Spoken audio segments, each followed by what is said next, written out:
రాష్ట్రంలో Republican party of ఇండియాను బలోపేతం చేయాలని పార్టీ జాతీయ ప్రధాన కార్యదర్శి మోహన్ లాల్ పాటిల్ కోరారు. ఈ సందర్భంగా సోమవారం కాకినాడ సూర్యకళా మందిరంలో పార్టీ రాష్ట్ర కార్యవర్గ సమావేశంలో ఆయన మాట్లాడుతూ రాష్ట్రంలో రిపబ్లికన్ పార్టీ ఆఫ్ ఇండియాను బలోపేతం చేసేందుకు నూతన కమిటీలను ఏర్పాటు చేయడం జరిగిందన్నారు. అనంతరం రాష్ట్ర అధ్యక్షులు పిట్టా వరప్రసాద్, ప్రముఖ న్యాయవాది ముప్పాల సుబ్బారావు మాట్లాడుతూ రాష్ట్రానికి జీవనాడి పోలవరం ప్రాజెక్టును తక్షణమే పూర్తి చేయాలని అన్నారు. ఈ ప్రాజెక్టుకు అందుబాటులోకి రావడం వలన రైతులకు మేలు జరుగుతుందని పేర్కొన్నారు. కాకినాడ పోర్టును అభివృద్ధి చేయాలని, దానివల్ల వేలాది కార్మికులకు ఉపాధి కలుగుతుందన్నారు. విశాఖ స్టీల్ ప్లాంట్ ప్రైవేటీకరణం పూర్తిగా వ్యతిరేకిస్తున్నామని అన్నారు. తమ పార్టీ తరపున కేంద్ర రాష్ట్రాలపై ప్రైవేటీకరణ అడ్డుకునేందుకు పోరాటాలు చేయడం జరుగుతుందని అన్నారు. పార్టీ బలోపేతానికి కృషి చేయడం జరుగుతుందన్నారు. రాష్ట్రంలో దళితులు, మహిళలపై అత్యాచారాలు పెరిగాయని ఆరోపించారు. దళితుడైన డ్రైవర్ వీధి సుబ్రహ్మణ్యాన్ని హత్య చేసి డోర్ డెలివరీ చేయడం జరిగిందన్నారు. దీనిపై ఎన్నో పోరాటాలు చేయడం జరిగిందని, నిందితుడిపై కఠిన చర్యలు తీసుకోవాలని డిమాండ్ చేశారు. అదేవిధంగా కోడికత్తి శ్రీను విషయంలో కూడా జగన్ ప్రభుత్వం తీవ్ర అన్యాయం చేసిందని, తనకు సంబంధం లేని కేసులో ఇరికించడం జరిగిందన్నారు. అనంతరం నూతనంగా నియమించిన కమిటీ సభ్యులకు నియామక పత్రాలను అందజేశారు.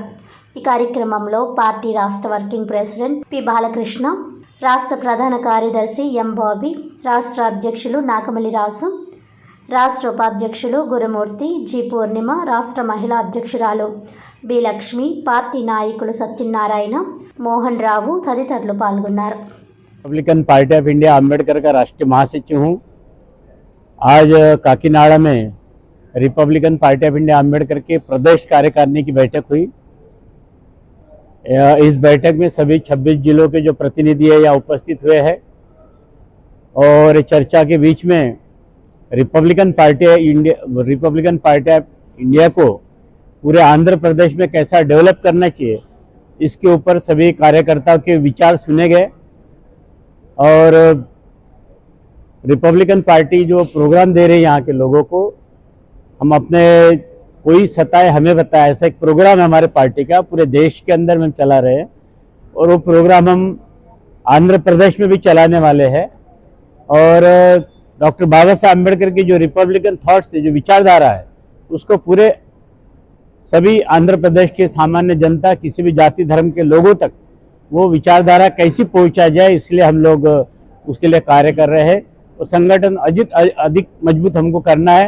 आपको मालूम होगा कि आंध्र प्रदेश की काकीनाड़ा जिले में एक समय रिपब्लिकन पार्टी का एमएलए रह चुके हैं रमन्या जी, यहाँ से अमलापुरम जो रिजर्व सीट है वहाँ से। तो हम चाहते कि काकीनाड़ा जिले से भी रिपब्लिकन पार्टी का कोई एमएलए इस विधानसभा में बीबी रमैया और इसकी जैसा एमएलए यहाँ से खादी काकीनाड़ा जिले से जीत की जाए। इसके लिए हम लोग यहाँ पे एक प्रयास कर रहे हैं कि काकीनाड़ा जिले से कोई रिपब्लिकन पार्टी का विधानसभा में कोई प्रतिनिधि जीत के है। आगे बाकी बोलो ना। పెద్ద రాజకీయ కుట్రకోణం ఉందన్నావు, ఎన్ఐఏ స్పష్టంగా విచారణ జరిపింది, దీంట్లో రాజకీయ కుట్రకోణం లేదు, దాని మీద పెద్ద ఎత్తున మనం ప్రచారం చేశాం. ఎస్ వీధి సుబ్రహ్మణ్యం కానీ, కోడికత్తి శ్రీని కానీ, ఇలాంటి వాళ్ళ మీద, సుధాకర్ మీద కానివ్వండి, ఇలా వీళ్ళందరి మీద వేధింపులు గురి చేస్తున్నారు. ఇది దళితుల వ్యతిరేకమైనటువంటి విధానాలు అవలంబిస్తున్నారని చెప్పాం. అటువైపున వాళ్ళందరూ ఏకమయ్యారు, వాస్తవాలు గమనించారు. మాస్క్ పెట్టుకోమని చీరాల కుర్రోడిని పోలీస్ స్టేషన్లో చంపితే దిక్కు దివానా లేదు. కిరణ్ ఇలాగ ఒక్క చోట కాదు, చెప్పుకుంటూ వెళ్ళకపోతే కోకొల్లలుగా దళితుల మీద దాడులు జరుగుతుంటే నిష్పక్షపాతంగా వహిస్తూ ఉన్నారు.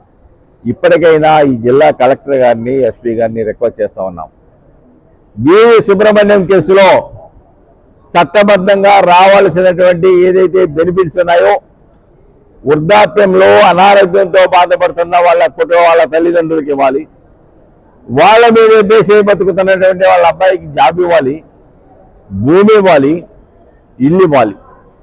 ఇది చట్టంలో ఉన్న అంశాలు. అంతేకాకుండా చట్టానికి అధిగమించి కూడా కలెక్టర్లు కొంత ఆర్థిక సహాయం చేయడానికి అవకాశం ఉంది. ఆ దిశలో ఇచ్చి ఈ సమాజంలో దళితులు ధైర్యంగా జీవించేటువంటి రక్షణ కల్పించవలసిన ప్రస్తుత ప్రభుత్వం మీద ఉన్నది. ఆ విధంగా చర్యలు తీసుకోకపోతే ఈ రాష్ట్రంలో అత్యధిక భాగం ఉల్లంఘిస్తుంది, చట్టాలు అనుభవిస్తుంది ఎవరంటే ఆదివాసీలు, దళితులు, మధ్యతరగతి వాళ్ళు.